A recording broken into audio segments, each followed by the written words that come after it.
Brought to you by V-Guard, co-powered by Sensodyne and Vimal. ಬಾಯಲ್ಲಿ ಹೇಳಿ ಕೇಸರಿ. Associate sponsor Ultratech Cement.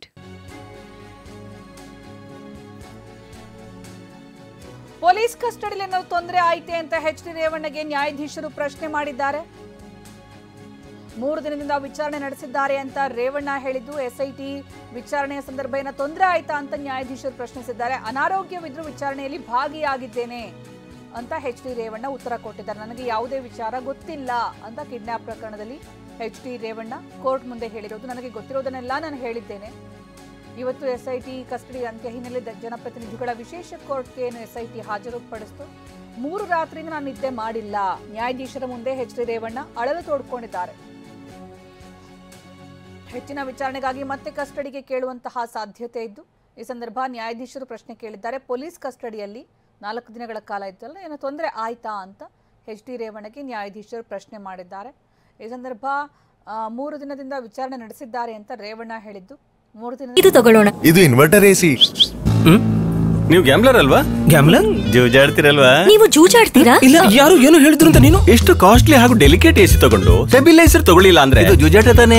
ಒಂದೇ fluctuation ಗೆ ನಿಮ್ಮ ಇನ್ವರ್ಟರ್ ಎಸಿಯ ಪಾರ್ಟ್ಸ್ ಡ್ಯಾಮೇಜ್ ಆಗಬಹುದು. ಅದನ್ನು ವಿ-ಗಾರ್ಡ್ ಉಪಯೋಗಿಸಿ ಸುರಕ್ಷಿತವಾಗಿರಿಸಿ. V-Guard, India's number 1 stabiliser. ನಾನು ನಿದ್ದೆ ಮಾಡಿಲ್ಲ ಅಂತಲೂ ಕೂಡ ರೇವಣ್ಣ ಹೇಳಿದ್ದಾರೆ. ಅನಾರೋಗ್ಯವಿದ್ರೂ ಕೂಡ ನಾನು ವಿಚಾರಣೆಯಲ್ಲಿ ಭಾಗಿಯಾಗಿದ್ದೇನೆ ಅಂತಲೇ ಎಚ್.ಡಿ. ರೇವಣ್ಣ ಉತ್ತರವನ್ನ ಕೊಟ್ಟಿದ್ದಾರೆ ನ್ಯಾಯಾಧೀಶರಿಗೆ. ನನಗೆ ಯಾವುದೇ ವಿಷಯ ಗೊತ್ತಿಲ್ಲ ಅಂತಲೂ ಕೂಡ ಎಚ್.ಡಿ. ರೇವಣ್ಣ ಹೇಳಿದ್ದಾರೆ. ನನಗೆ ಸತತವಾಗಿ ಹೊಟ್ಟೆ ನೋವು ಅಂತ ಎಚ್.ಡಿ. ರೇವಣ್ಣ ಈ ಸಂದರ್ಭ ಕೋರ್ಟ್ನಲ್ಲಿ ಹೇಳಿದ್ದಾರೆ. ನನ್ನನ್ನು ವಿಕ್ಟೋರಿಯಾ ಆಸ್ಪತ್ರೆಗೆ ಕರೆದೊಯ್ದ್ರು.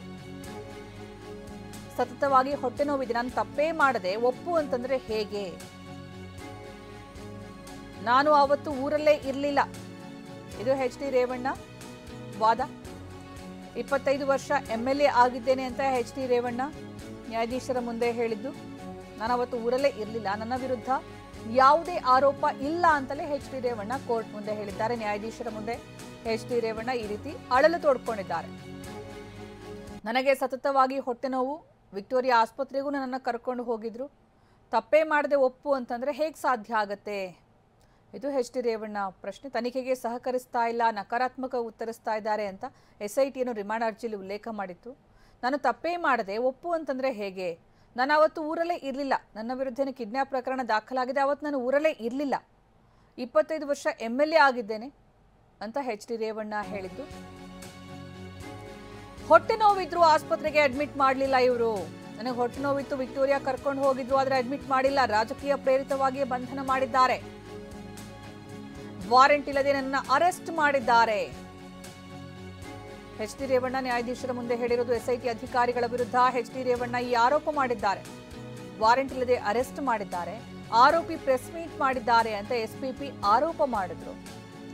ಹೊಟ್ಟೆ ನೋವಿದ್ರು ಕೂಡ ಆಸ್ಪತ್ರೆಗೆ ಅಡ್ಮಿಟ್ ಮಾಡಲಿಲ್ಲ, ರಾಜಕೀಯ ಪ್ರೇರಿತವಾಗಿ ನನ್ನನ್ನು ಬಂಧಿಸಿದ್ದಾರೆ, ವಾರೆಂಟ್ ಇಲ್ಲದೆ ಬಂಧನಕ್ಕೊಳಪಡಿಸಿದ್ದಾರೆ ಅಂತ ಎಚ್.ಡಿ. ರೇವಣ್ಣ ಕೋರ್ಟ್ ಮುಂದೆ ಹೇಳಿದ್ದಾರೆ. ನ್ಯಾಯಾಧೀಶರ ಮುಂದೆ ರಾಜಕೀಯ ಪ್ರೇರಿತವಾಗಿ ಬಂಧನ ಮಾಡಿದ್ದಾರೆ, ವಾರೆಂಟ್ ಇಲ್ಲದೆ ನನ್ನನ್ನು ಅರೆಸ್ಟ್ ಮಾಡಿದ್ದಾರೆ ಅಂತ ಎಚ್.ಡಿ. ರೇವಣ್ಣ ನ್ಯಾಯಾಧೀಶರ ಮುಂದೆ ಅಳಲು ತೋಡ್ಕೊಂಡಿದ್ದಾರೆ. ಇನ್ನು ಹೊಟ್ಟೆ ನೋವಿದ್ರೂ ಕೂಡ ಆಸ್ಪತ್ರೆಗೆ ಅಡ್ಮಿಟ್ ಮಾಡಲಿಲ್ಲ, ರಾಜಕೀಯ ಪ್ರೇರಿತವಾಗಿಯೇ ಬಂಧನ ಮಾಡಿದ್ದಾರೆ, ವಾರೆಂಟ್ ಇಲ್ಲದೆ ನನ್ನನ್ನು ಅರೆಸ್ಟ್ ಮಾಡಿದ್ದಾರೆ. ಎಸ್ಐಟಿ ಅಧಿಕಾರಿಗಳ ವಿರುದ್ಧ ಎಚ್.ಡಿ. ರೇವಣ್ಣ ಸಾಲು ಸಾಲು ಆರೋಪಗಳನ್ನೇ ಮಾಡಿದ್ರು ನ್ಯಾಯಾಧೀಶರ ಮುಂದೆ. ಆರೋಪಿ ಪ್ರೆಸ್ ಮೀಟ್ ಮಾಡಿದ್ದಾರೆ ಅಂತ ಎಸ್ಪಿಪಿ ಆರೋಪ ಮಾಡಿದ್ರು. ನಾನು ಯಾವುದೇ ಪ್ರೆಸ್ ಕಾನ್ಫರೆನ್ಸ್ ಮಾಡಿಲ್ಲ ಅಂತ ಎಚ್.ಡಿ. ರೇವಣ್ಣ ಹೇಳಿದ್ದಾರೆ ನ್ಯಾಯಾಧೀಶರ ಮುಂದೆ. ಮಾಡೋದಿದ್ರೆ ಬಂಧನಕ್ಕೆ ಮುನ್ನವೇ ಮಾಡ್ತಾ ಇದ್ದೆ, ಯಾವುದೇ ಪ್ರೆಸ್ ಮೀಟ್ ನಾನು ಮಾಡಿಲ್ಲ, ವರದಿಗಾರರು ಕೇಳಿದ್ದಕ್ಕೆ ಉತ್ತರಿಸಿದ್ದೇನೆ ಅಷ್ಟೇ ಅಂತ ಎಚ್.ಡಿ. ರೇವಣ್ಣ ಈ ಸಂದರ್ಭ ಹೇಳಿದ್ದಾರೆ. ಎಸ್ಐಟಿ ಆರೋಪಕ್ಕೆ ಕೋರ್ಟ್ನಲ್ಲಿ ರೇವಣ್ಣ ಸ್ಪಷ್ಟನೆಯನ್ನು ಕೊಟ್ಟಿರೋದು. ಪ್ರೆಸ್ ಮೀಟ್ ಮಾಡಿದ್ದಾರೆ ಅನ್ನುವಂತಹ ಎಸ್ಐಟಿ ಆರೋಪಕ್ಕೆ. ಹೊಟ್ಟೆ ನೋವಿನಿಂದ ನಾನು ಬಳಲ್ತಾ ಇದ್ದೀನಿ, ನನಗೇನು ಗೊತ್ತಿಲ್ಲ, ನಾನು ಊರಲ್ಲೇ ಇರಲಿಲ್ಲ, ಕಿಡ್ನಾಪ್ ಪ್ರಕರಣ ದಾಖಲಾಗಿರೋ ದಿನ ನಾನು ಊರಲ್ಲೇ ಇರಲಿಲ್ಲ. ನ್ಯಾಯಾಧೀಶರ ಮುಂದೆ ಎಚ್.ಡಿ. ರೇವಣ್ಣ ಈ ಹೇಳಿಕೆಯನ್ನ ಕೊಟ್ಟಿದ್ದಾರೆ. ಹೊಟ್ಟೆ ನೋವಿನಿಂದ ನಾನು ಬಳಲ್ತಾ ಇದ್ದೀನಿ ಅಂತ ಎಚ್.ಡಿ. ರೇವಣ್ಣ ಹೇಳಿದ್ದು. ನನಗೇನು ಗೊತ್ತಿಲ್ಲ, ನಾನು ಊರಲ್ಲೇ ಇರಲಿಲ್ಲ ಅಂತ ಹೇಳಿದ್ದಾರೆ. ಜಾಮೀನು ಅರ್ಜಿ ವಿಚಾರಣೆ ನಾಳೆಗೆ ಮುಂದೂಡಿಕೆಯಾಗಿದೆ. ವಾರೆಂಟ್ ಇಲ್ಲದೆ ನನ್ನನ್ನು ಅರೆಸ್ಟ್ ಮಾಡಿದ್ದಾರೆ. ನನ್ನ ಅರೆಸ್ಟ್ ಮಾಡುವಾಗ ವಾರೆಂಟ್ ಇರಲಿಲ್ಲ, ಹೊಟ್ಟೆ ನೋವಿನಿಂದ ನಾನು ಬಳಲ್ತಾ ಇದ್ದೀನಿ, ಆದರೂ ಕೂಡ ಆಸ್ಪತ್ರೆಯಿಂದ ಆದೇಶವನ್ನ ಕೊಟ್ಟಿದೆ. ಮಾಜಿ ಸಚಿವ ಎಚ್ ಡಿ ರೇವಣ್ಣ ಜೈಲು ಪಾಲು. ಮಾಜಿ ಸಚಿವ ಜೆಡಿಎಸ್ ಶಾಸಕ ಎಚ್ ಡಿ ರೇವಣ್ಣ ಜೈಲು ಪಾಲು ಅನ್ನುವಂತಹ ಮಾಹಿತಿ ಸಿಗ್ತಾ ಇದೆ. ಹೆಚ್ಚಿನ ಡೀಟೇಲ್ಸ್ ಇನ್ನಷ್ಟು ಬರಬೇಕಾಗಿದೆ. ಆದರೆ ಎಚ್ ಡಿ ರೇವಣ್ಣಗೆ ಬೇಲಂತೂ ಸಿಕ್ಕಿಲ್ಲ. ನಾಳೆಗೆ ಜಾಮೀನು ಅರ್ಜಿ ವಿಚಾರಣೆ ಮುಂದೂಡಿಕೆ ಆಗಿತ್ತು. ಇದೀಗ ಎಸ್ಐಟಿ ಅವಧಿ ಮುಕ್ತಾಯ ಆಗಿದೆ. 4 ದಿನಗಳ ಕಾಲ ಎಸ್ಐಟಿ ವಶಕ್ಕೆ ನೀಡಲಾಗಿತ್ತು. ಈಗ ಮೇ 14ರವರೆಗೆ ರೇವಣ್ಣಗೆ ನ್ಯಾಯಾಂಗ ಬಂಧನಕ್ಕೆ ಒಪ್ಪಿಸಲಾಗಿದೆ. ಮಾಜಿ ಸಚಿವ ಎಚ್ ಡಿ ರೇವಣ್ಣ ಈ ಮೂಲಕ ಜೈಲು ಪಾಲಾಗಿದ್ದಾರೆ. 14 ದಿನಗಳ ಕಾಲ ನ್ಯಾಯಾಂಗ ಬಂಧನಕ್ಕೆ ಒಪ್ಪಿಸಲಾಗುತ್ತೆ ಅಂತ ಅಂದಾಜಿಸಲಾಗಿತ್ತು. ಈಗ ಮೇ 14ರ ತನಕ ಅಂದ್ರೆ ಮುಂದಿನ ಒಂದು 7 ದಿನಗಳ ಕಾಲ ನ್ಯಾಯಾಂಗ ಬಂಧನಕ್ಕೆ ಒಪ್ಪಿಸಲಾಗಿದೆ. ಮಾಜಿ ಸಚಿವ ಎಚ್ ಡಿ ರೇವಣ್ಣ ಈ ಮೂಲಕ ಇನ್ನೊಂದು ವಾರ ನ್ಯಾಯಾಂಗ ಬಂಧನದಲ್ಲಿ ಜೈಲಲ್ಲಿ ಇರಬೇಕಾಗಿದೆ. ಇದು ಎಸ್ಐಟಿ ಮನವಿ ಮಾಡಿಕೊಂಡಿತ್ತು ನ್ಯಾಯಾಂಗ ಬಂಧನಕ್ಕೆ ಒಪ್ಪಿಸಿ ಅಂತ. ಇಲ್ಲ ಜಾಮೀನು ಕೊಡಬೇಕು, ಅನಾರೋಗ್ಯ ಸಮಸ್ಯೆ ಕಾಡ್ತಾ ಇದೆ ಅಂತ ಎಚ್ ಡಿ ರೇವಣ್ಣ ಪರ ವಕೀಲರು ಮನವಿ ಮಾಡಿಕೊಂಡ್ರು. ಎಚ್ ಡಿ ರೇವಣ್ಣ ಅವರೇ ಸ್ವತಃ ಅಳಲು ತೋಡಿಕೊಂಡ್ರು ನ್ಯಾಯಾಧೀಶರ ಮುಂದೆ. ದುರುದ್ದೇಶಪೂರಿತವಾದಂತಹ ಬಂಧನ ಇದು, ವಾರೆಂಟ್ ಇಲ್ಲದೆ ಅರೆಸ್ಟ್ ಮಾಡಿದ್ದಾರೆ, ನಾನು ಪ್ರೆಸ್ ಮೀಟ್ ಮಾಡಿದ್ದೀನಿ ಅಂತ ವೃಥಾ ಆರೋಪ ಮಾಡಿದ್ದಾರೆ. ನಾನು ಪ್ರೆಸ್ ಮೀಟ್ ಮಾಡೇ ಇಲ್ಲ, ಜೊತೆಗೆ ಕಿಡ್ನಾಪ್ ಪ್ರಕರಣಕ್ಕೂ ನನಗೂ ಸಂಬಂಧ ಇಲ್ಲ, ತಪ್ಪು ಮಾಡದೆ ಒಪ್ಕೊಂಡ್ರೆ ಹೇಗೆ ಸಾಧ್ಯ ಆಗುತ್ತೆ, ಕಿಡ್ನಾಪ್ ಆಗಿದೆ ಅನ್ನುವಂತಹ ಆರೋಪ ಮಾಡಿರೋ ದಿನ ನಾನು ಊರಲ್ಲೇ ಇರಲಿಲ್ಲ. ಇದು ಎಚ್ ಡಿ ರೇವಣ್ಣ ವಾದ ಆಗಿತ್ತು. ಸ್ವತಃ ಅವರೇ ನ್ಯಾಯಾಧೀಶರ ಮುಂದೆ ತಮ್ಮ ಅಳಲು ತೋಡ್ಕೊಂಡ್ರು. ಅದರಲ್ಲಿ ಅಂತಿಮವಾಗಿ ನ್ಯಾಯಾಧೀಶರು ಅಭಿಪ್ರಾಯ ಪಟ್ಟಿರೋದು, ನ್ಯಾಯಾಲಯ ಜನಪ್ರತಿನಿಧಿಗಳ ವಿಶೇಷ ಕೋರ್ಟ್ ಅಭಿಪ್ರಾಯ ಪಟ್ಟಿರೋದು ಏನಂತಂದ್ರೆ ನ್ಯಾಯಾಂಗ ಬಂಧನಕ್ಕೆ ಒಪ್ಪಿಸಿ ಆದೇಶವನ್ನ ಕೊಟ್ಟಿದೆ. ಮಾಜಿ ಸಚಿವ ಎಚ್ ಡಿ ರೇವಣ್ಣ ನ್ಯಾಯಾಂಗ ಬಂಧನಕ್ಕೆ ಮೇ 14ರ ತನಕ, ಹಾಗಾಗಿ ಜೈಲಲ್ಲಿ ಇರಬೇಕಾಗುತ್ತೆ. ಮಾಜಿ ಸಚಿವ ಎಚ್ ಡಿ ರೇವಣ್ಣ, ಜೆಡಿಎಸ್ ಶಾಸಕ ಮಾಜಿ ಸಚಿವ ಎಚ್ ಡಿ ರೇವಣ್ಣ ಈ ಮೂಲಕ ಜೈಲು ಪಾಲು. ಮೇ 14ರ ತನಕ ನ್ಯಾಯಾಂಗ ಬಂಧನಕ್ಕೆ ಒಪ್ಪಿಸಿ ಆದೇಶವನ್ನ ನೀಡಲಾಗಿದೆ. ಈಗ ಎಸ್ಐಟಿ ಮನವಿ ಮಾಡಿಕೊಂಡಿದ್ದು ಕೂಡ ಅದೇ ಆಗಿತ್ತು, ನ್ಯಾಯಾಂಗ ಬಂಧನಕ್ಕೆ ಒಪ್ಪಿಸಿ, ಜಾಮೀನು ಕೊಡಬೇಡಿ ಅಂತ. ಈಗ ಜಾಮೀನು ಕೊಟ್ಟಿಲ್ಲ, ಇವತ್ತು ನ್ಯಾಯಾಂಗ ಬಂಧನಕ್ಕೆ ಒಪ್ಪಿಸಲಾಗಿದೆ. ಇನ್ನು ಜಾಮೀನು ಅರ್ಜಿ ವಿಚಾರಣೆ ನಾಳೆಗೇನು ಮುಂದೂಡಿಕೆ ಆಗಿದೆ. ನಾಳೆ ಏನಾದರೂ ಜಾಮೀನು ಸಿಗತ್ತಾ, ಜಾಮೀನು ಅರ್ಜಿ ಪುರಸ್ಕರಿಸಲಾಗುತ್ತಾ ಗೊತ್ತಿಲ್ಲ, ಕಾದು ನೋಡಬೇಕಾಗಿದೆ. ಸದ್ಯಕ್ಕಂತೂ ಮೇ 14ರ ತನಕ ರೇವಣ್ಣಗೆ ನ್ಯಾಯಾಂಗ ಬಂಧನ ವಿಧಿಸಲಾಗಿದೆ. ಮಾಜಿ ಸಚಿವ ರೇವಣ್ಣ ಈ ಮೂಲಕ ಜೈಲು ಪಾಲಾಗಿದ್ದಾರೆ. ತನಿಖೆಗೆ ನಕಾರಾತ್ಮಕವಾಗಿ ಪ್ರತಿಕ್ರಿಯಿಸ್ತಾ ಇದ್ದಾರೆ ಅಂತ ಎಸ್ಐಟಿ ಆರೋಪ ಮಾಡಿತ್ತು. ಜೊತೆಗೆ ಪ್ರೆಸ್ ಮೀಟ್ ಮಾಡಿದ್ದಾರೆ ಅಂತ ಎಸ್ಪಿ ಉಲ್ಲೇಖ ಮಾಡಿದ್ರು. ಇದೀಗ 7 ದಿನಗಳವರೆಗೆ ನ್ಯಾಯಾಂಗ ಬಂಧನಕ್ಕೆ ಒಪ್ಪಿಸಿ ಕೋರ್ಟ್ ಆದೇಶವನ್ನ ಕೊಟ್ಟಿದೆ. ಜನಪ್ರತಿನಿಧಿಗಳ ವಿಶೇಷ ಕೋರ್ಟ್ ಆದೇಶವನ್ನ ಕೊಟ್ಟಿರೋದು. ಮೇ 14ರ ತನಕ ಮಾಜಿ ಸಚಿವ ಎಚ್ ಡಿ ರೇವಣ್ಣ ನ್ಯಾಯಾಂಗ ಬಂಧನದಲ್ಲಿ ಇರಬೇಕಾಗತ್ತೆ, ವಿಚಾರಣೆಯನ್ನ ಎದುರಿಸಬೇಕಾಗತ್ತೆ. ಕಿಡ್ನಾಪ್ ಪ್ರಕರಣಕ್ಕೆ ಸಂಬಂಧಪಟ್ಟಂತೆ ಮಹಿಳೆಯ ಪುತ್ರನೇ ಈ ಒಂದು ದೂರು ದಾಖಲಿಸಿರುವ ಹಿನ್ನೆಲೆಯಲ್ಲಿ A1 ಆರೋಪಿಯಾಗಿ ಎಚ್ ಡಿ ರೇವಣ್ಣ ಅವರೇ ಇರುವ ಕಾರಣಕ್ಕಾಗಿ ಎಚ್ ಡಿ ರೇವಣ್ಣ ವಿಚಾರಣೆಯನ್ನು ಎದುರಿಸಲೇಬೇಕಾಗತ್ತೆ.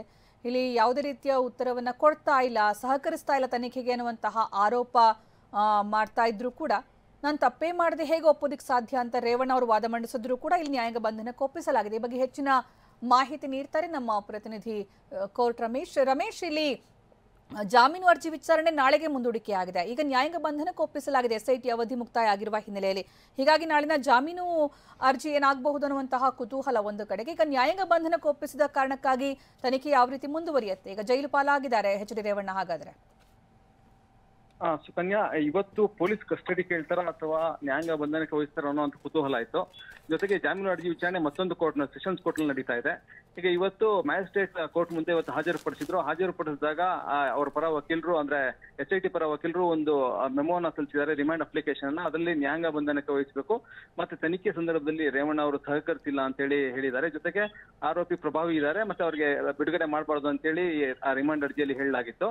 ಇದಕ್ಕೆ ರೇವಣ್ಣ ಪರ ವಕೀಲರು ಆಕ್ಷೇಪ ಎತ್ತಿದ್ರು. ಅಂದ್ರೆ ತನಿಖೆಗೆ ಸಹಕರಿಸಬೇಕು ಅನ್ನುವಂತ ಇವ್ರು ಹೇಳಿದ್ದನ್ನೆಲ್ಲ ಒಪ್ಪೋದೇನೆ ತನಿಖೆಗೆ ಸಹಕರಿಸೋದು ಅಂತ ಹೇಳೋದಕ್ಕಾಗಲ್ಲ.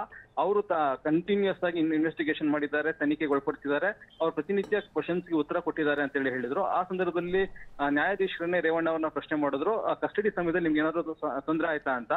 ಅವರು ತೊಂದರೆ ಆಗಿಲ್ಲ, ಬಟ್ ನನಗೆ ಅನಾರೋಗ್ಯದ ಸಮಸ್ಯೆ ಇದೆ ಮತ್ತೆ ಅಡ್ಮಿಟ್ ಮಾಡ್ಬೇಕಿತ್ತು ತನ್ನನ್ನ, ಆದ್ರೆ ಆಸ್ಪತ್ರೆ ತೋರಿಸಿ ಕರ್ಕೊಂಡ್ ಬಂದಿದ್ದಾರೆ. ಹೊಟ್ಟೆ ನೋವಿಂದ 3 ದಿವಸ ನನಗೆ ರಾತ್ರಿ ನಿದ್ದೆನೇ ಬಂದಿಲ್ಲ. ಮತ್ತೆ ಇವರು ಹೇಳಿದ್ದಕ್ಕೆಲ್ಲ ಒಪ್ಪು ಅಂದ್ರೆ ನಾನು ಒಪ್ಪೋದಕ್ಕೆ ಸಾಧ್ಯ ಇಲ್ಲ, ನಾನು ಯಾವುದೇ ರೀತಿಯಾದಂತ ತಪ್ಪು ಮಾಡಿಲ್ಲ, ಮತ್ತೆ ಇದು ಯಾವುದರ ಮಾಹಿತಿನೂ ನನಗಿಲ್ಲ, ಕಿಡ್ನಾಪ್ ಪ್ರಕರಣದಾಗ್ಲಿ ಅಥವಾ ಇನ್ಯಾವುದೇ ಪ್ರಕರಣದ ಮಾಹಿತಿ ನನಗಿಲ್ಲ. ಆದ್ರೂ ಇವರು ಅಂದ್ರೆ ನನ್ನ ಕೈಲಿ ಒಪ್ಪೋದಕ್ಕೆ ಸಾಧ್ಯ ಇಲ್ಲ. ಹೀಗಾಗಿ ನನಗೆ ಅನಾರೋಗ್ಯದ ಸಮಸ್ಯೆ ಇರೋದ್ರಿಂದ ಬಿಡುಗಡೆ ಮಾಡಬೇಕು ಅಂತೇಳಿ ಮನವಿಯನ್ನ ಮಾಡಿದ್ರು. ಕೊನೆಗೆ ಕೋರ್ಟು ವಾದ ಮಂಡನೆಯನ್ನ ಕೇಳಿ ಈಗ ಏನು ಜೇಸಿಗೆ ಅಂದ್ರೆ ಮೇ 14ನೇ ತಾರೀಕು ರೇವಣ್ಣ ಅವರನ್ನ ನ್ಯಾಯಾಂಗ ಬಂಧನಕ್ಕೆ ವಹಿಸಿದೆ. ಅಂದ್ರೆ ಈ ಸಂದರ್ಭದಲ್ಲಿ ಜಾಮೀನು ಅರ್ಜಿ ವಿಚಾರಣೆ ನಡೆಯುತ್ತೆ. ಈಗ ನಾಳೆ ಜಾಮೀನು ಅರ್ಜಿ ವಿಚಾರಣೆಯನ್ನ ಕೋರ್ಟ್ ಮುಂದೂಡಿದೆ. ಹೀಗಾಗಿ ನಾಳೆ ಸೆಷನ್ಸ್ ಕೋರ್ಟ್ ನಲ್ಲಿ ಅಂದ್ರೆ ಜನಪ್ರತಿನಿಧಿಗಳ ವಿಶೇಷ ಕೋರ್ಟ್ ನಲ್ಲಿ ರೇವಣ್ಣ ಅವರ ಜಾಮೀನು ಅರ್ಜಿ ವಿಚಾರಣೆ ನಡೆಯುತ್ತೆ. ಜೊತೆಗೆ ಈ ಮಧ್ಯೆ ಏನಾದ್ರು ಮತ್ತೆ ತನಿಖೆಗೆ ಅವಶ್ಯಕತೆ ಬಿದ್ದರೆ ಪರಪ್ಪನಗರದ ಜೈಲಿಗೆ ಹೋಗಿ ಅವರನ್ನ ತನಿಖೆಗೆ ಒಳಪಡಿಸಬಹುದು. ಅದು ತನಿಖಾಧಿಕಾರಿಗೆ ಅವಕಾಶ ಇದ್ದೇ ಇರುತ್ತೆ.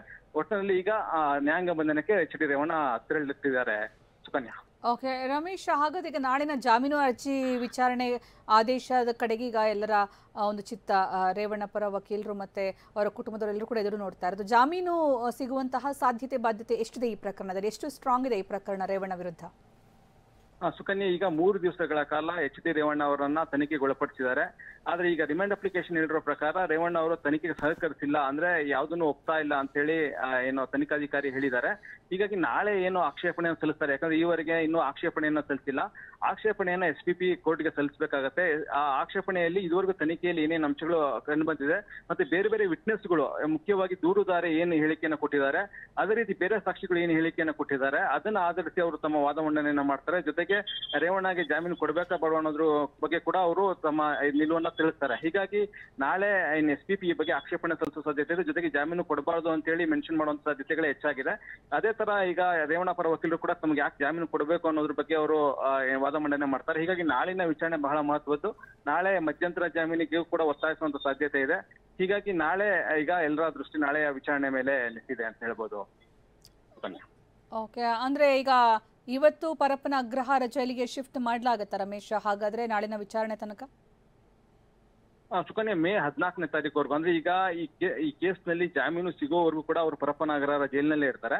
ಆದ್ರೆ ಮೇ 14ನೇ ತಾರೀಕು ಮತ್ತೆ ಅವ್ರನ್ನ ಕೋರ್ಟ್ ಮುಂದೆ ಹಾಜರುಪಡಿಸಲಾಗುತ್ತೆ. ಅಂದ್ರೆ ಅಷ್ಟರಲ್ಲಿ ಜಾಮೀನು ಸಿಕ್ಕಿದ್ರೆ ಅವ್ರಿಗೆ, ಯಾಕಂದ್ರೆ ಈಗ ಈ ನ್ಯಾಯಾಂಗ ಬಂಧನಕ್ಕೆ ವಹಿಸಿರೋದು ಮ್ಯಾಜಿಸ್ಟ್ರೇಟ್ ಕೋರ್ಟ್. ಆ ಕೋರ್ಟ್ ಪ್ರತಿ ಬಾರಿನೂ ಅಂದ್ರೆ ಈಗ 14ನೇ ತಾರೀಕು ಮತ್ತೆ ಅವ್ರನ್ನ ಹಾಜರುಪಡಿಸಿದಾಗ ಮತ್ತೆ ಅವರನ್ನ 14 ದಿನಗಳ ಕಾಲ ನ್ಯಾಯಾಂಗ ಬಂಧನಕ್ಕೆ ವಿಸ್ತರಿಸ್ತಾನೆ ಹೋಗ್ತಾರೆ. ಆದ್ರೆ ಇಲ್ಲಿವರೆಗೂ ಅಂದ್ರೆ ಜಾಮೀನು ಸಿಗೋವರೆಗೂ. ಹೀಗಾಗಿ ಒಂದ್ ವೇಳೆ ಏನಾದ್ರು ನಾಳೆನೇ ಜಾಮೀನು ಸಿಕ್ಕಿದ್ರೆ ನಾಳೆನೇ ಎಚ್ ಡಿ ರೇವಣ್ಣ ಅವರಿಗೆ ಬಿಡುಗಡೆ ಆಗ್ಬೋದು. ಒಂದ್ ವೇಳೆ ಕೋರ್ಟ್ ನಾಳೆ ಏನಾದ್ರು ಜಾಮೀನು ಕೊಡದೆ ವಿಚಾರಣೆ ಮುಂದೂಡಿದ್ರೆ ಅಥವಾ ಜಾಮೀನು ಅರ್ಜಿ ತಿರಸ್ಕಾರ ಆದ್ರೆ ಆಗ ಮತ್ತೆ ಅವರು ಜಾಮೀನು ಸಿಗೋವರೆಗೂ ಕೂಡ ಅವ್ರ ನ್ಯಾಯಾಂಗ ಬಂಧನದಲ್ಲಿ ಅವ್ರು ಇರ್ಬೇಕಾಗತ್ತೆ.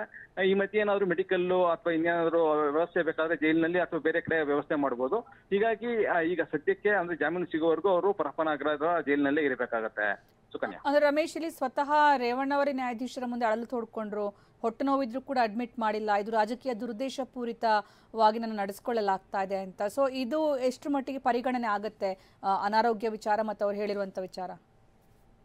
ಸುಕನ್ಯಾ, ಸಾಮಾನ್ಯವಾಗಿ ಪೊಲೀಸ್ ಕಸ್ಟಡಿ ಅವಧಿಯಲ್ಲಿ ಯಾವುದೇ ಆರೋಪಿಗೆ ತೊಂದರೆ ಆಗಿದೆಯಾ ಇಲ್ವಾ ಅಂದ್ರೆ ಪೊಲೀಸರಿಂದ ಟಾರ್ಚರ್ ಆಗಿದೆಯಾ ಇಲ್ವಾ ಅಂತ ತಿಳ್ಕೊಳ್ಳೋದಕ್ಕೋಸ್ಕರ ನ್ಯಾಯಾಧೀಶರು ಪ್ರತಿ ಆರೋಪಿಯನ್ನ ಈ ಪ್ರಶ್ನೆ ಮಾಡ್ತಾರೆ. ಅಂದ್ರೆ ಕಸ್ಟಡಿ ಅವಧಿಯಲ್ಲಿ ನಿಮ್ಗೆ ಏನಾದ್ರು ತೊಂದರೆ ಆಯ್ತಾ ಅಂತ ಹೇಳಿ.